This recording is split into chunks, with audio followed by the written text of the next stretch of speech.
എപ്പിസോഡിന്റെ opening സീനിൽ നമ്മുടെ Luffy അവനാണെങ്കിൽ ആ സെലസ്റ്റിയൽ ഡ്രാഗനെ അവനെ അടിച്ച് തെറിപ്പിച്ച് നല്ല സ്റ്റൈലായിട്ട് അങ്ങനെ പോസ് കൊടുത്ത് നിൽക്കുകയാണ്.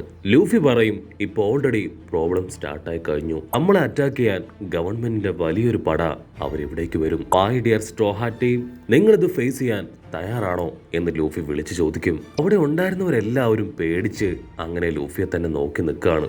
സോറോ സിമ്പിളായിട്ട് പറയും എന്റെ ആഗ്രഹമായിരുന്നു ആദ്യത്തെ അറ്റാക്ക് അതെന്റെ കൈകൊണ്ട് വേണമെന്ന്, പക്ഷെ ഇത്തവണയും നീ തന്നെ ഫസ്റ്റ് അറ്റാക്ക് ചെയ്തെന്ന് പറഞ്ഞ് അവനങ്ങനെ വിഷമിച്ച് നിൽക്കുകയാണ്. കട്ട് ചെയ്താ ഇവിടെ ഹാച്ചി അവനാണെങ്കിൽ മരണത്തോട് മല്ലടിക്കാണ്.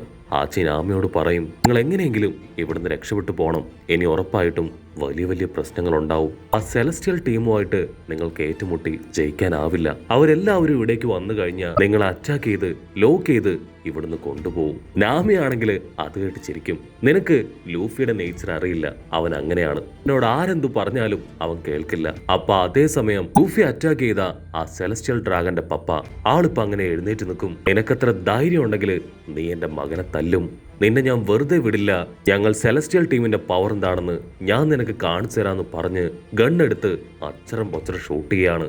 ലൂഫി ആണെങ്കിൽ സൈഡിൽ ശബ്ദം ഉണ്ടാക്കി വെട്ടിത്തിരിപ്പിച്ച് ഓരോ ഭാഗത്തേക്ക് ഓടും. അവിടെ കൂടിയിരുന്ന ജനങ്ങൾ എല്ലാവരും രക്ഷിക്കടാ എന്ന് നിലവിളിച്ച് നാലു പാട് ഓടുകയാണ്. മറ്റൊരു ഭാഗത്ത് സോറോ അവനാണെങ്കിൽ ആ വില്ലന്മാരുടെ ഗാർഡ്സിനെ മുഴുവൻ അറഞ്ചം പൊറഞ്ചം വെട്ടിത്തെറിപ്പിക്കും. സാഞ്ചി ഫ്രാങ്കിയോട് ആ മർമയുടെ പെണ്ണിനെ അവൾ രക്ഷിക്കാൻ പറയും. അപ്പൊ അവിടുന്ന് അങ്ങനെ കട്ട് ചെയ്ത് ആ ഷിപ്പ് കവർ ചെയ്യുന്ന ബെയിലി അവനാണെങ്കിൽ കയ്യിലുണ്ടായിരുന്ന ലിക്കർ അത് മുഴുവൻ വലിച്ചു കുടിച്ച് ആ ബോട്ടിൽ ദൂരേക്ക് എറിഞ്ഞ് വളരെ സിമ്പിൾ ആയിട്ട് പുറത്തേക്ക് വരാൻ തുടങ്ങും. അതേസമയം ഇവിടേക്കാണെങ്കിൽ ഒരുപാട് സെക്യൂരിറ്റീസ് കടന്നു വന്നുകൊണ്ടേയിരിക്കും.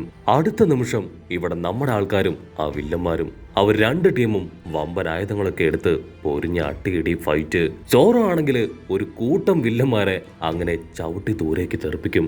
മറ്റൊരു ഭാഗത്ത് നാമി അവൾ ഉച്ചത്തിൽ നിലവിളിച്ച് ആ സീറ്റുകൾക്കിടയിലൂടെ ഓടുകയാണ്. അവളുടെ തൊട്ടു പിന്നാലെ കുറെ വില്ലന്മാരും. ടാങ്കയാണെങ്കിൽ ആ ഒരു ഗ്ലോബിൽ നിന്ന് നമ്മുടെ മർമയുടെ പെണ്ണിനെ അവളെ പുറത്തിറക്കാനായി അതിനടുത്തേക്ക് വരും. ഇവിടെ നാമി അവൾ ആ സീറ്റുകൾക്കിടയിലൂടെ മുൻപോട്ട് ഓടി അല്പസമയം കഴിയുമ്പോ കാല് തന്നെ താഴേക്ക് വീഴും. വില്ലന്മാരാണെങ്കിൽ നാമിയെ റൗണ്ട് ചെയ്ത് നിൽക്കും. പക്ഷെ നമ്മുടെ നാമി അവള് ക്യാഷ്വലായിട്ട് അവളുടെ തണ്ടർ ലൈറ്റിംഗ് പവർ അതുപയോഗിച്ച് ഡയറക്റ്റ് ആയിട്ട് തണ്ടർ ലൈറ്റ്നിങ് അതിപ്പോ അവരുടെ ബോഡിയിലേക്ക് കടത്തി വിടാണ്. ആ മെയിൻ ഗവൺമെന്റ് സെലസ്റ്റിയൽ ആൾക്കാണെങ്കിൽ ഇവിടെ നടക്കുന്ന കാര്യങ്ങളൊക്കെ കണ്ട് ദേഷ്യം കൂടിക്കൂടി വരും. കാരണം ആളുടെ ആൾക്കാർ മുഴുവൻ അടികെട്ടി ചമ്മന്തി ആയിക്കൊണ്ടിരിക്കുകയാണ്. ആള് നിലവിളിച്ചു പറയും എത്രയും പെട്ടെന്ന് ഗവൺമെന്റ് സോൾജിയേഴ്സിനെയും മിറൽസിനെയും ഇവിടേക്ക് കൊണ്ടുവരണം, ഇനി ഇവരെ ഇങ്ങനെ വിട്ടാൽ ശരിയാവില്ല. അവിടുന്ന് അങ്ങനെ കട്ട് ചെയ്ത ഉസോപ്പും ബ്രൂക്കും റോബിനും അവർ മൂന്ന് പേരും ഇതുവരെ അവിടേക്ക് എത്തിയിട്ടില്ല. അവരിപ്പോഴും ആ ഫ്ലൈയിങ് ഫിഷ് റൈഡില് അങ്ങനെ ട്രാവൽ ചെയ്ത് വരികയാണ്. ഉസോപ്പ് ദേഷ്യപ്പെട്ട് പറയും അമ്മ ഇടയും പോലെ ഇങ്ങനെ പോയിട്ട് യാതൊരു കാര്യമില്ല, കുറച്ചുകൂടെ സ്പീഡ് കൂട്ടാൻ പറഞ്ഞ് ഉസോപ്പ ഡ്രൈവറിന്റെ തലയ്ക്ക് ഒരു കിഴക്ക് വെച്ചു കൊടുക്കും. അവനാണെങ്കിൽ ആക്സിലേറ്റർ കൂട്ടിയും കൊണ്ടുപോകും. ഉസോപ്പ് നൈസായിട്ട് പുറകിലേക്ക് തെറിച്ച് താഴേക്ക് വീഴുകയാണ്. അത് കണ്ട റോബിൻ അവളാണെങ്കിൽ കൈ അങ്ങനെ നീട്ടിയെടുത്ത് ഉസോപ്പിന് സേഫായി ഉയർത്തിയെടുത്ത് അവന്റെ വണ്ടിയിൽ കൊണ്ടിരുത്തും. കട്ട് ചെയ്ത ഇവിടെയാണെങ്കിൽ നേവി അഡ്മിറൽസ് ഒരുപാട് സോൾജിയേഴ്സ് അവർ ഗണ്ണും പീരങ്കിയൊക്കെ ആയിട്ട് ആ ഒരു ബിൽഡിംഗ് റൗണ്ട് ചെയ്ത് കഴിഞ്ഞു. ആ ബിൽഡിങ്ങിൽ ഉണ്ടായിരുന്ന ജനങ്ങള്, പൈററ്റ്സ്, വിഐപീസ് അവരെല്ലാവരും ജീവനും കൊണ്ട് പുറത്തേക്ക് ഓടും. ഇവിടെ നമ്മുടെ ആൾക്കാർക്കാണെങ്കിൽ ഓരോ നിമിഷം കഴിയുന്തോറും ആവേശം കൂടി വരും. സോറോ ആണെങ്കിൽ അവന്റെ വാളെടുത്ത് ആഞ്ഞു വീശും. ആ ഒരു പവറില് മർമയുടെ പെണ്ണിന് ഇട്ടിരിക്കുന്ന ഗ്ലോബ് അതിൽ പോലും വലിയൊരു സ്ക്രാച്ച് വീഴും. അടുത്ത നിമിഷം ആ ഒരു ഗ്ലോബ് അത് തകർന്ന് നമ്മുടെ പെണ്ണ് അവളിപ്പോ ഫ്രീ ആയി പുറത്തേക്ക് വരും. അതേസമയം അവിടെ ഉണ്ടായിരുന്ന പൈററ്റ്സ് അവരെല്ലാവരും ലൂഫിയെ തന്നെ നോക്കി നിൽക്കുകയാണ്. ആക്ച്വലി ആ പൈററ്റ്സ് ലൂഫിയെ കുറിച്ച് ഒരുപാട് കാര്യങ്ങൾ കേട്ടിരുന്നു. അവർ ഇത്രയും കാലവും കേട്ടത് മുഴുവൻ റൂമേഴ്സ് ആയിരുന്നു എന്നാണ് തെറ്റിദ്ധരിച്ചത്. പക്ഷെ ഇപ്പോഴാണ് അവർക്ക് കാര്യം മനസ്സിലാവുക. ലൂഫി വെറും ഒരു ചില്ലറക്കാരനല്ല, അവനൊരു നമ്പർ 1 പൈററ്റ് തന്നെയാണെന്ന്. ഇവിടെ റോബിനാണെങ്കിൽ അവളുടെ ആ ഫ്ലൈയിങ് ഫിഷ് അതിനെ ആ ഒരു ബിൽഡിങ്ങിലേക്ക് ഇടിച്ചിറക്കും. അതിനുശേഷം ഒരുപാട് കൈകൾ ക്രിയേറ്റ് ചെയ്ത് അത് ചിറകാക്കി മാറ്റി സേഫായി ലാൻഡ് ചെയ്യും. അതിന് തൊട്ടു പുറകെ ബ്രൂക്കാണെങ്കിൽ ആ ഫ്ലൈയിങ് ഫിഷിൽ നിന്ന് അങ്ങനെ താഴേക്ക് അടിച്ചു വീഴാണ്. അത് കണ്ട് ചോപ്പർ ഓടി വന്ന് അവന് കുടിക്കാൻ മിൽക്കൊക്കെ കൊടുക്കും. വാവ്, ഈ മിൽക്ക് അതെനിക്ക് എനർജി തന്നു എന്നൊക്കെ പറഞ്ഞ് ബ്രൂക്ക് തുള്ളിച്ചാടുകയാണ്. അതിനുശേഷം ബ്രൂക്ക് അവന്റെ വാളൊക്കെ എടുത്ത് ഫൈറ്റ് സ്റ്റാർട്ട് ചെയ്യും. റോബിനാണെങ്കിൽ അവിടെ ഉണ്ടായിരുന്ന ഓരോരോ സോൾജേഴ്സിനെ പിടിച്ചു വലിച്ച് അവരുടെ കഴുത്തൊക്കെ ഒടിച്ചു കളയും. അപ്പോ ആ ബോസ് അവനാണെങ്കിൽ ഇപ്പോഴും നമ്മുടെ മർമെയ്ഡ് പെണ്ണിനെ തന്നെ നോക്കി നിൽക്കുകയാണ്. കാരണം അതുപോലൊരു ട്രഷർ ഇനി അവന് കിട്ടാനില്ല. സോ എങ്ങനെയെങ്കിലും അവളെ അവിടുന്ന് മാറ്റണമെന്ന് പറഞ്ഞ് അവളെ വീണ്ടും പിടിച്ചു കൊണ്ടുപോകാനായി അവനിപ്പോ അവളുടെ അടുത്തേക്ക് പോകും. അപ്പൊ അവിടുന്ന് അങ്ങനെ സൂം ചെയ്ത് ആ ഓങ്ഷൻ ഹൗസിന്റെ മുകൾ ഭാഗം കാണിക്കും. ഉസോപ്പ് ആണെങ്കിൽ താഴേക്ക് നോക്കി നിൽക്കുകയാണ്. ഇത്രയും ഹൈറ്റ് ഉണ്ട്, ഞാനെങ്ങനെ താഴേക്ക് പോകുന്ന ആലോചിച്ച് നിൽക്കുമ്പോൾ കറക്റ്റ് ടൈം ആ ഒരു ഫ്ലൈങ് ഫിഷ് വണ്ടി അതങ്ങനെ വന്ന് അവന്റെ ഹൗസിങ്ങിൽ ഒരൊറ്റ ഇടി. ഉസോപ്പ് ആണെങ്കിൽ ഇപ്പൊ തെറിച്ച് താഴേക്ക് പോവാണ്. ഉസോപ്പ് അങ്ങനെ വന്ന് അടിച്ചു വീഴുക അത് മറ്റെവിടെയോ അല്ല, ആ ഫാദർ സെലസ്റ്റിയൽ ആളുടെ ബോഡിയിലാണ്.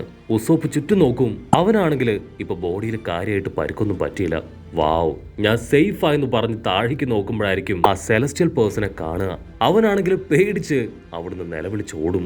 ഉസോപ്പ് ഓടി സ്ട്രെയിറ്റ് ആയിട്ട് ഇപ്പൊ ലൂഫിയുടെ അടുത്തേക്ക് വരും. ഉസോപ്പ് ചോദിക്കും, നീ ആ മർമെയ്ഡ് പെണ്ണിനെ അവളെ രക്ഷിച്ചോ? അതിന് ലൂഫി, ഇല്ല, അതിനുള്ള സമയം ഇതുവരെ കിട്ടിയിട്ടില്ല, എങ്ങനെയെങ്കിലും അവളെ രക്ഷിക്കണം. ഇവിടെ നാമിക്കാണെങ്കിൽ അവളുടെ പേടി കൂടും. കാരണം അവളെ എത്രയും പെട്ടെന്ന് രക്ഷപ്പെടുത്തി ഇവിടുന്ന് കൊണ്ടുപോയിട്ടില്ല എങ്കിൽ വാർഷിപ്പും വാർലോഡ്സും ആ സെലസ്റ്റിയൽ ടീമും അവരെല്ലാവരും ഇവിടേക്ക് എത്തി അറ്റാക്ക് സ്റ്റാർട്ട് ചെയ്യും. കട്ട് ചെയ്താ ഇവിടെ ആ മഞ്ഞ ഡ്രസ്സിട്ട പൈററ്റ് ഫ്രീക്കം പൈററ്റ് പറയും, ലൂഫി നിങ്ങൾക്കിനി രക്ഷപ്പെടാനാവില്ല. ഓൾറെഡി ഓപ്ഷൻ ഹൗസിന് ചുറ്റും ഇപ്പോ നേവി ടീംസ് നിറഞ്ഞു നിൽക്കുകയാണ്.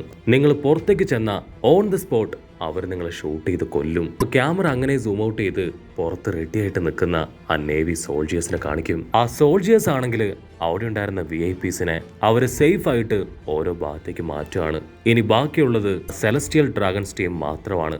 അവരെ കൂടെ അവിടുന്ന് സേഫ് ആക്കി മാറ്റി കഴിഞ്ഞാൽ പിന്നെ അവർക്ക് മറ്റൊന്നും നോക്കണ്ട, കണ്ണും പൂട്ടി നമ്മുടെ ആൾക്കാരെ അറ്റാക്ക് ചെയ്ത് തകർക്കാം.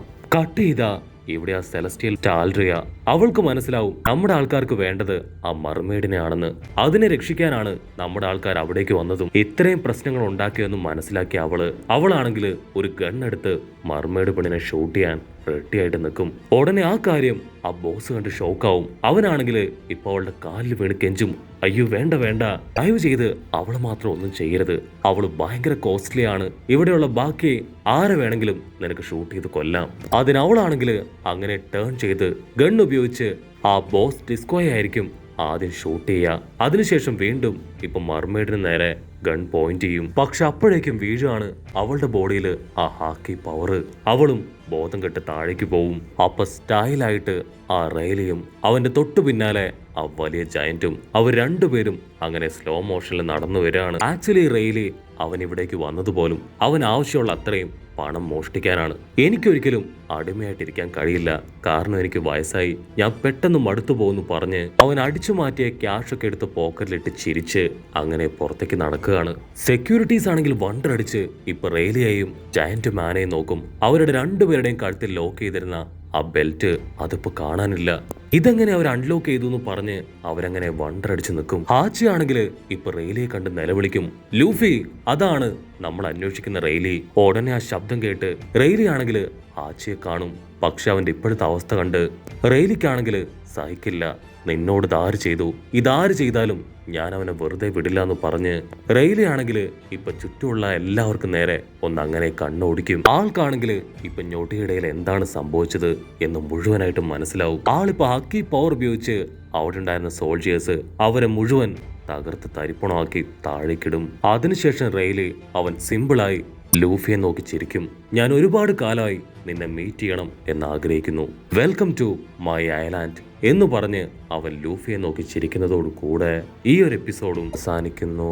എപ്പിസോഡ് ഇഷ്ടപ്പെടുകയാണെങ്കിൽ തീർച്ചയായിട്ടും ലൈക്ക് ചെയ്യാനും കമന്റ് ചെയ്യാനും ഷെയർ ചെയ്യാനും മറക്കല്ലേ. അടുത്തൊരു അടിപൊളി എപ്പിസോഡുമായിട്ട് കാണുന്നവരെ it's me with Mallu episode.